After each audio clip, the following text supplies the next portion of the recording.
Hola, buenas, soy Rocío, estudiante de Psicología de la UNED y estamos con la asignatura de Psicología Fisiológica con el tema 4 de la conducta de la ingesta. Directamente nos pasamos al punto 2, a que es la homeostasis y el equilibrio interno. Walter Cannon dijo que la homeostasis era el equilibrio dirigido y coordinado por el sistema nervioso y el sistema endocrino. La conducta motivada es la respuesta que emite el organismo. La ingesta es una conducta motivada y primaria o instintiva. El cerebro reconoce señales placenteras a través del olor y el gusto. El control de la conducta de alimentación se puede explicar mediante la retroalimentación negativa. El sistema neuroendocrino actúa como termostato. Características generales, punto 3. Del metabolismo y aporte de energía al organismo. El metabolismo energético son reacciones químicas del organismo que generan energía para el crecimiento y desarrollo y mantener órganos rígidos. Reacciones metabólicas, están las anabólicas y las catabólicas. Anabólicas pues se sintetizan y acumulan compuestos, se necesita energía, y las catabólicas se componen compuestos para obtener la energía. ¿Qué es la tasa metabólica? Pues el índice metabólico, que se mide en O2, es el gasto energético. Y la tasa metabólica basal es el gasto energético para el mantenimiento básico del organismo. Una pregunta de examen es la digestión de los alimentos. La glucosa en sangre sube y el páncreas segrega insulina. Punto 5. Los grupos. Hay 5 grupos. Los hidratos de carbono, que aportan energía, los lípidos, que se absorben en forma de triglicéridos. Existen ácidos grasos esenciales no sintetizados por el organismo, como los omega 3 y 6. Las proteínas, que son moléculas complejas, y luego están los aminoácidos y las vitaminas y minerales. Los aminoácidos, que son 20 y 11, son no esenciales y 9 esenciales. Y las vitaminas y minerales, que son micronutrientes necesarios para la liberación y aprovechamiento de la energía producida por los CHO y los LIP, los minerales imprescindibles para regular el avance hídrico. La fase de absorción de nutrientes. El intestino delgado pasa a la sangre y linfa. Hígado y páncreas participan en la secreción de sustancias que facilitan la digestión. El hígado es un almacén de la fase de ayuno. El páncreas sintetiza la insulina y glucagón, hormonas, cuando comemos. Fase de ayuno. Cuando las células vuelven a necesitar glucosa, el páncreas segrega glucagón para transformar el glucógeno en glucosa y facilitar la transformación de los triglicéridos almacenados en los músculos a aminoácidos, en la fase entre comidas. Punto 4. Control neuroendocrino de la ingesta. El 4.1 habla de las señales periféricas que determinan el comienzo de la ingesta, y comenzamos con los factores ambientales y sociales, que directamente pues, son relaciones laborales y familiares. Los factores sensoriales, pues el olor y el sabor de los alimentos, la palatabilidad, el término que determina la cantidad de alimento que es la percepción subjetiva de dicho alimento.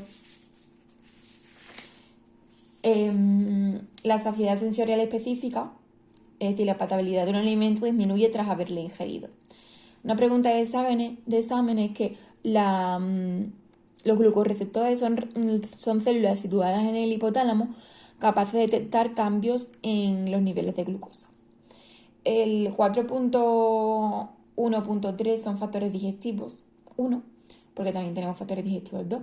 En el 1 hablamos de la glucosa y los lípidos. Mayer habla de la teoría glucostática, que hay mayor glucosa, el cerebro desencadena mecanismos. Y hay dos tipos de neuronas glucosensibles, las que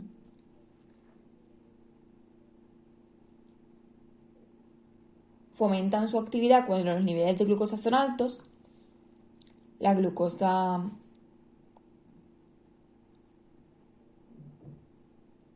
E, y la glucosa actúa en el cerebro sobre las células situadas, y cuando son bajos, glucosa I. La glucosa actúa en el cerebro sobre las células situadas en los núcleos hipotalámicos como una señal indicada de la situación metabólica del organismo. Los lípidos nos proporcionan la mayor cantidad de energía. Los factores digestivos, dos tipos de sustancias. Está el orexígeno y el anorexígeno. El orexígeno promueve el inicio de la ingesta y el anorexígeno evita la ingesta. La grelina, ¿qué es esto? Pues es un péptido orexígeno segregado por el estómago y el intestino, produciendo un incremento de la ingesta. Tiene un potente efecto de desencadenamiento del inicio de la ingesta. y esto ha caído en exámenes. 4.2 señales periféricas que determinan la finalización de la ingesta. Pues la leptina cumple 3 requisitos. Circulan en proporción a la cantidad total de grasa almacenada, participan en la regulación de la ingesta y el metabolismo energético, interactuando en regiones del cerebro y consecuencia en cambios en el metabolismo de la ingesta. 4.3 habla de señales centrales que controlan el inicio de la ingesta. Existen la existencia de receptores para la insulina, leptina y grelina en el núcleo arcuato del hipotálamo. Dentro de aquí vamos a hablar de las vías de transmisión de las señales de inicio de la ingesta. Esto ha entrado en examen. El neuropéptido y la PP relacionada con agouti son péptidos que responden a los niveles de insulina. Esto ha entrado en examen. Son más importantes que ponen en marcha los mecanismos neurohormonales que controlan el inicio de la ingesta. El NPI es un potente orexígeno en dosis muy pequeñas que actúa sobre los receptores IR, de los que hay 5 tipos. El PRAG es un péptido orexígeno que inhibe la función del receptor de melacortinas, actuando como antagonistas. La vía de acción de la grelina, pues las señales que llegan al cerebro a través del nervio vago y alcanzan la NTS, o la acción de la grelina producida en la zona hipotalámica. Señales centrales que controlan el cese de la ingesta. El propiomelanocortina es un grupo de neuronas, cocaína y anfetamina. Las neuronas NPI y PRAG del hipotálamo contactan en las proximidades de las neuronas POMC y CART y las inhiben mediante la liberación de GABA.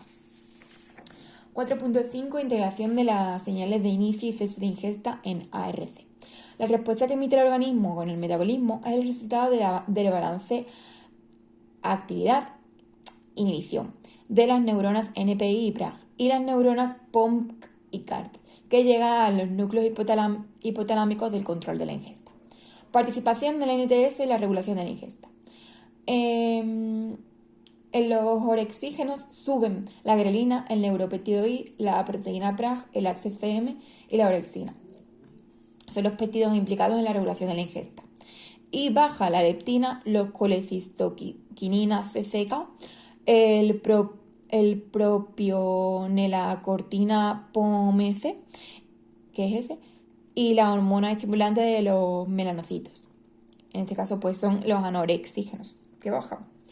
La contribución del circuito de recompensa en el control de la alimentación.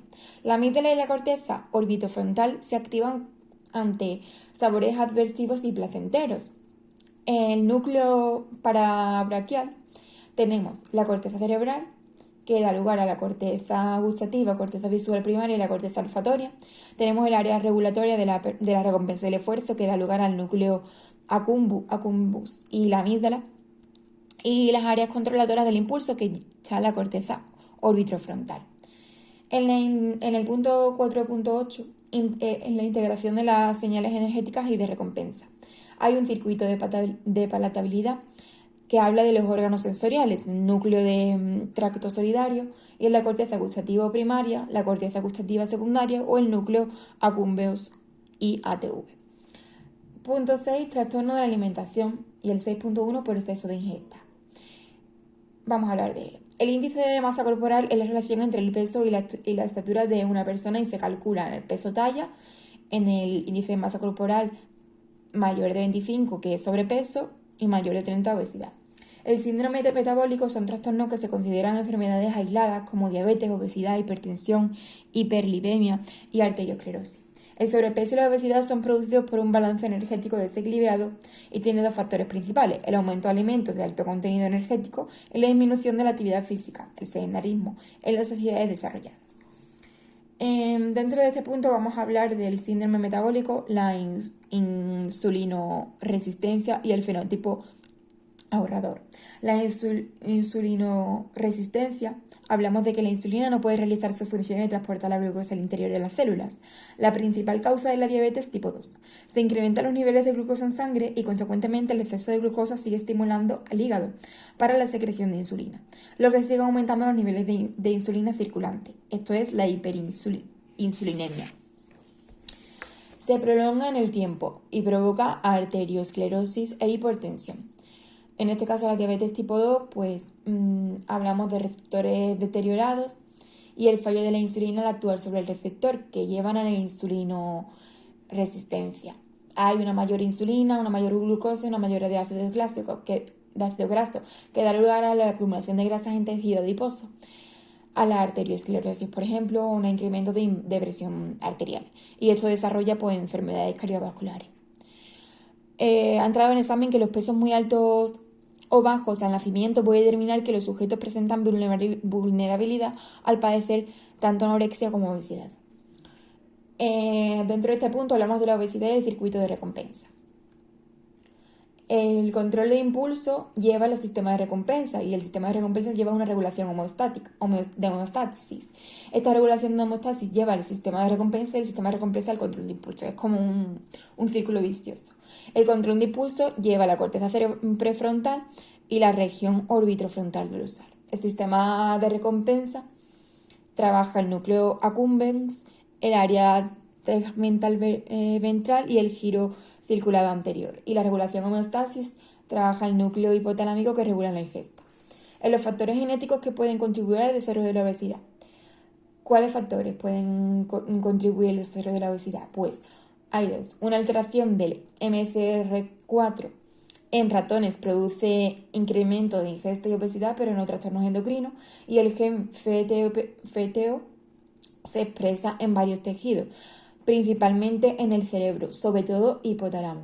La mutación que afecta al FTO también afecta al IRX3 y es determinante para que aumente el IMC, el índice de masa corporal. Factores de desarrollo que podrían determinar la aparición de la obesidad. El modelo de forma U, es decir, el índice de masa corporal en la edad adulta, es mayor cuando se nace con mayor o menor peso que la media. Estos datos resultan congruentes con la hipótesis del fenotipo ahorrador. Dentro de aquí vamos a trabajar el tratamiento de obesidad. Pues una disminución de aporte energético o incremento de la actividad física. El cerclaje consiste en situar un anillo reductor de estómago, lo que reduce la ingesta. La derivación gástrica consiste en unir una pequeña porción del comienzo del estómago al intestino delgado. Y también tenemos por restricción de ingesta, el 6.2, por restricción de ingesta está la anorexia y la bulimia. La restricción alimentaria para disminuir el peso. La anorexia es la desnutrición y restricciones con atracones, y la bulimia es la ingesta desequilibrada que combina ambas. Y la anorexia se dan por factores genéticos, biológicos, psicológicos, socioculturales, sus situaciones estresantes. Y la bulimia nerviosa, pues son episodios de atracones con sensación de pérdida de control, seguidos de una purga, un vómito, laxantes o diuréticos, ayuno o ejercicio excesivo. Son rasgos de perfeccionamiento, evitación del daño, inestabilidad afectiva, impulsividad, etc. Bueno, pues hasta ahí el tema de la ingesta. Espero que os haya gustado y servir de repaso. Un saludo y hasta el siguiente